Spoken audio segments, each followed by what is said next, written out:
قبل الكلام أحييكم بتحية الإسلام تحية أهل الجنة وتحيتهم فيها سلام قولا من رب الرحيم. السلام عليكم ورحمة الله وبركاته. إن الحمد لله نحمده ونستعينه ونستهديه ونستغفره ونعوذ بالله من شرور أنفسنا ومن سيئات أعمالنا. من يهده الله فلا مضل له ومن يضلله فلا هادي له.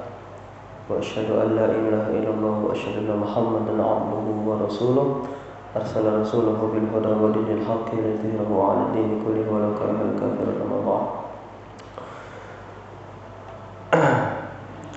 Alhamdulillah, atas daripada segala karunia, nikmat serta kesempatan, kenikmatan berupa hidup, kesempatan berupa waktu, kesempatan berupa kesehatan, yang mana Allah Subhanahu wa taala selalu memberikan kita tiada henti dan tiada putus. Selawat berakikat salam selalu kita sampaikan dan selalu kita hibahkan kepada junjungan Nabi Agung, Nabi besar Muhammad sallallahu alaihi wasallam. Maka disebutkan di dalam ilmu fikih bahwasanya siapapun orang yang melakukan salat akan tetapi di dalam salatnya tidak berkhitab kepada Rasulullah, maka salatnya tertolak, maka salatnya tidak sah. Maksudnya apa berkhitab? Ada kalimat assalamu alayka ketika di tahiyat awal maupun tahiyat akhir. Assalamu alayka ayyuhan nabiyyu wa rahmatullahi wabarakatuh. Itu khitab kita sama Rasulullah. Khitab itu artinya bercakap-cakapnya kita sama Rasulullah. Itu. Maka di dalam ilmu fikih, kalau hukumnya salat, kita lagi salat. Kalau andai kata kita ni hidup di zaman Rasulullah, biar kata Rasulullah manggil kita, jangan kita biarkan. Kita lagi salat, Rasulullah manggil kita, jangan teruskan salatnya. Kita ikuti Rasulullah, kita panggil labbaik ya Rasulullah. Itu. Karena apa? Ati Allah wa ati Rasul. Yang pertama kita taati sama perintah Allah dan perintah Rasul. Kecuali kalau perintah orang lain baru tak boleh. Haram hukumnya. Itu. Kecuali jadi hukum salat itu selama kapan dia batal? Selama misalnya contoh ada orang yang manggil, tahu dia lagi salat sunnah, terus dia membatalkan salatnya, itu tak boleh baru. Itu. Tapi kalau selagi orang tua, kalau hukumnya masih salat sunnah, batal. Tapi kalau salat wajib tak bisa. Maka salah satu caranya lebih diangkat lagi suaranya. Itu. Supaya lebih tahu bahwasanya dia lagi melakukan salat. Hari ini kita membahas tentang makna ta'awuz dan juga sedikit mengenai tafsir basmalah.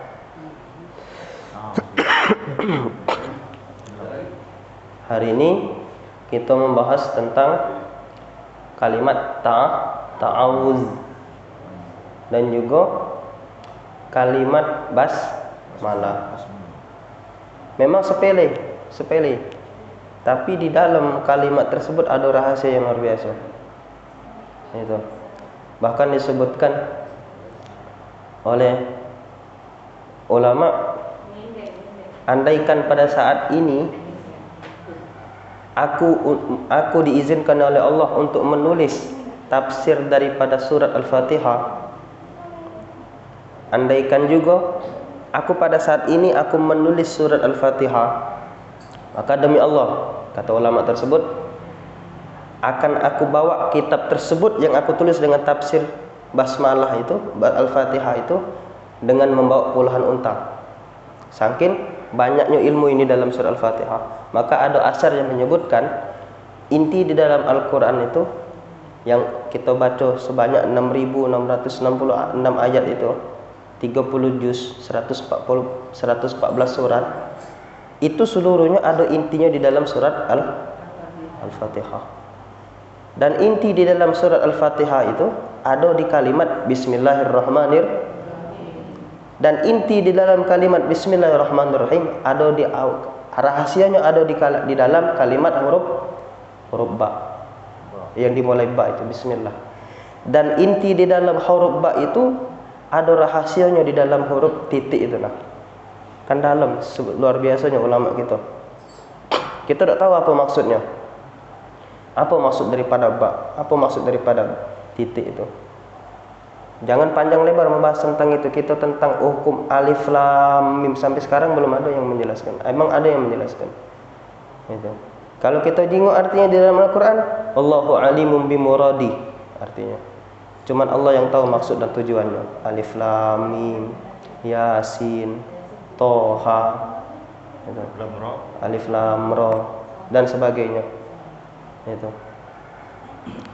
Kali hari ini kita akan membahas di dalam kitab Nailur Raja karangan kitab Nailur Raja bi syarh Syafinatin Najah lil Allama al-Faqih Sayyid Ahmad bin Umar Syatiri rahimahullah taala wa nafa'ana bi ulumihi wa summa ila al-Habib Sayyid Alaihi wa Abu Bakar Muhammad Sugaf nafa'ana bi ulumihi ma fid darin ila daril qiyamah amin. Kita hari ini membahas tentang ta'awudz. Bismillahirrahmanirrahim. Jadi mungkin kita sudah tahu inti daripada ta'awuz itu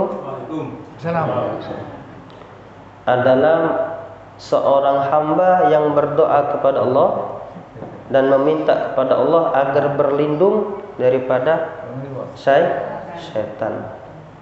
syaitanir rajim. Ar-rajim ay bimakna matrud ay mal'un. Arti rajim itu terlaknat. Arti rajim itu syaitanir rajim itu dikutuk. Jadi hari ini kita bahas tentang ta'awuz dulu. Kayak mana lapasnya Ustaz? Ada yang a'udzu billahi minasyaitonir rajim. Ada yang a'udzu billahis samii'il 'aliim minasyaitonir rajim. Itu. Manakah yang lebih bagus, manakah yang lebih afdal? Itu. Apakah satu ini ada yang hadisnya dhaif, mungkin kita galak biasa kan bertanya kayak itu. Ada mungkin mana yang lebih kuat? Nah, maka hari ini kita bahas. A'udzu billahi minasyaitonir rajim. Jadi ajma'al ulama ittifaqi jumhuril ulama sepakat bahwasannya ta'awuz itu tidak ada redaksinya di dalam Al-Quran. Jangan salah paham, jangan setengah-tengah. Jadi kalau kita dengar ceramah jangan setengah-setengah, bahaya itu. Bahkan kata guru kami, wong yang setengah belajar ilmu itu lebih bahaya daripada tak belajar nian. Wong yang setengah belajar ilmu itu lebih bahaya daripada tak belajarnya. Lemaklah dosa belajarnya. Karena ketimbang dia menjadi kesalahpahaman. Yang tadinya katanya halal jadi haram. Cek ini contohnya. Anak kasih contoh. Dia tadi lagi datang ke majelis. Tahu-tahu di waktu majelis dia ketiduran. Sayup-sayup kan kedengar suara itu. Sayup-sayup. Tahu-tahu yang dia dengar di dalam kajian fikih itu yang dia dengar babi itu halal dimakan. Memang benar babi itu halal dimakan. Kok ada komanya, babi halal dimakan kalau dalam keadaan darurat. Nah, yang waktu-waktu yang Ustadz ngomong darurat dia tak kedengaran. Yang dia dengar, oh berarti selama ini boleh makan babi katanya. Nah, itu kan sesat. Maka dari itu wong yang dapat ilmu setengah-setengah, belajar setengah-setengah lebih bahaya daripada yang tidak belajarnya. Maka kalau masuk majelis, hadirkan niat kita, hadirkan hati kita. Jangan setengah-setengah. Itu. Lah kepalang bahasa kalian. Itu. Jangan setengah-setengah. Itu. Yang tak bawa buku, bawa pena. Itu. Jadi menurut Imam Syafi'i beliau menyebutkan bahwasannya beliau mengambil bahwasanya ta'awuz itu tidak ada redaksinya di dalam Al-Quran. Memang tidak ada redaksi ayatnya di dalam Al-Quran, tapi ada perintahnya dari Allah. Kalau ada datang perintah dari Allah, hukumnya wajib. Itu. Kalimatnya tak ketik di dalam Al-Quran, tapi ada perintahnya langsung dari Allah. Di dalam Al-Quran apa? Ayat di dalam Al-Quran, Bismillahirrahmanirrahim. Fa idza qara'tal Qur'an fasta'id billah minasyaitonir rajim. Itu ayat yang pertama. Maka sepakat Imam Syafi'i, beliau mengambil kutipan daripada ayat tersebut dan beliau menggunakan ta'awuznya dengan kalimat a'udzu billahi minasyaitonir rajim. Ada juga ulama yang berbeda, ikhtilaf. Sebagaimana Imam Ahmad bin Hanbal. Nah, perlu kita ketahui bahwasanya beliau Imam Ahmad bin Hanbal itu ternyata muridnya Imam Syafi'i. Itu. Jadi wong-wong dulu walaupun berbeda, entah madhaj beda, itu pemahamannya beda, tapi mereka tetap rukun. Yang kita bahas ini bukan tentang usul, tentang furu'. Itu furu' itu bercabang-cabang. Itu. Kalau usul tidak baca. Itu. Kalau kayak itu. Kalau sholat, seluruhnya ulama sepakat wajib kalau kan sholat. Nah itu namanya usul. Tak kata sampai sekarang kita dengar 5 waktu sholat hukumnya sunnah. Cari, tak kata. Satu pun ulama, seluruh ulama sepakat bahwasanya 5 waktu sholat hukumnya wajib. Nah itu namanya usul. Kalau furu' itu tadi, ada yang berkunut, ada yang tidak berkunut. Ada yang dia berdoanya kunut angkat tangan, ada yang takbiratul ihramnya dia tadi tidak angkat tangan, ada. Itu. Allahu Akbar boleh di dalam mazhab Maliki. Mazhab Syafi'i tidak boleh. Kita Allahu Akbar. Ada iktidalnya yang Allahu Akbar boleh. Ada yang Allahu Akbar. Nah, yang itu jangan jadi peributan, jadi keributan. Itu. Nah, itu namanya furu'. Jadi Imam Syafi'i beliau mengambil kutipan dari ayat Al-Quran, fa idza qara'tal Qur'an fasta'id billah minasyaitonir rajim. Maka beliau sepakat bahwasanya yang beliau pakai ta'awuz a'udzubillahi minasyaitonir rajim. Nah, Imam Ahmad bin Hanbal ini mengambil kutipan lain dari Al-Quran, tapi sama juga maksudnya. Di dalam Al-Quran disebutkan fasta'id billah innahu sami'un alim. Itu di dalam Al-Quran. Fasta'id billah innahu sami'un alim. Nah, Imam Ahmad bin Hanbal lain, beda dengan Imam Syafi'i. Akhirnya beliau tambahkan sami'un alim. Jadi ditambah di situ a'udzu billahis sami'il alimi minasyaitonir rajim. Kayak itu. Dua-duanya boleh tak Ustaz kita pakai yang sikok ini? Contohnya Imam Ahmad bin Hanbal. Ya boleh. Boleh. Itu. Kita pakai, jarang dipakai uangnya ya. Tapi kalau nak pakai boleh, tak masalah. Itu. Jadi itu untuk lafaz ta'awuz. Kita sudah paham berarti lafaznya. Sekarang hukumnya apa Ustaz Maco lafaz ta'awuz? Apakah kita waktu ta'awuz, apakah kita waktu sholat haruskah kita baca ta'awuz? Atau kita baca Quran haruskah kita baca ta'awuz? Atau kalau tidak baca ta'awuz batal sholat kita? Nah, itu. Hukum ta'awuz sudah seluruhnya sepakat ulama bahwasanya hukum ta'awuz itu sunnah. Sunnah itu kalau kita kerjakan dapat pahala. Kalau kita tinggalkan tidak dapat tapi kurang baik. Jadi orang-orang salaf terdahulu, wong-wong sahabat terdahulu di zaman Rasulullah SAW, beliau itu kalau melakukan sesuatu itu mereka termotivasi dengan kata apa? Karena ini sunnah Rasulullah. Itu. Kenapa kau ngelakukan ini? Karena ini sunnah Rasulullah. Kenapa kau ngelakukan ini? Karena ini sunnah Rasulullah. Beda dengan zaman sekarang.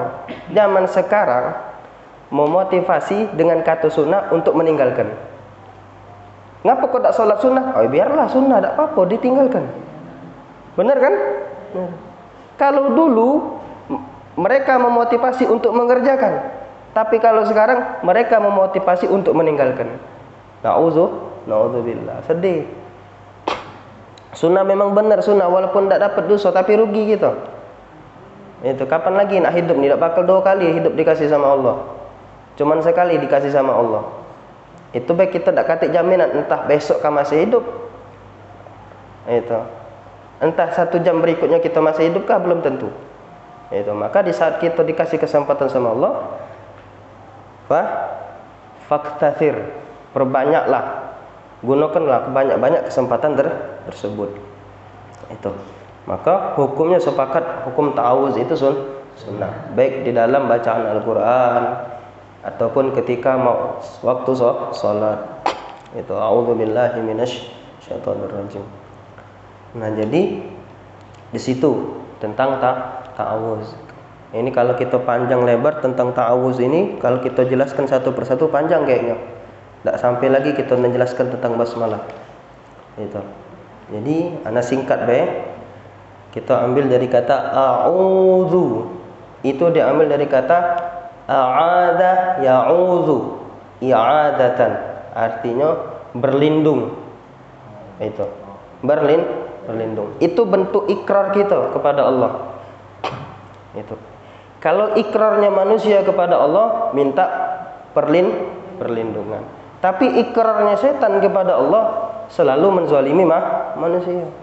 Ana lupa di dalam Al-Quran ayat apa, bahwasanya setan itu berjanji, itu diizinkan sama Allah, dikasih waktu sama Allah sampai hari kiamat bakal selalu menggoda manusia. Ada itu, ana lupa. Itu janjinya setan. Pertanyaannya, kalau kita tak katik pertolongan dari Allah, kalau kita tak katik perlindungan dari Allah, bisakah kita selamat dari godaan tersebut? Tidak bisa. Itu.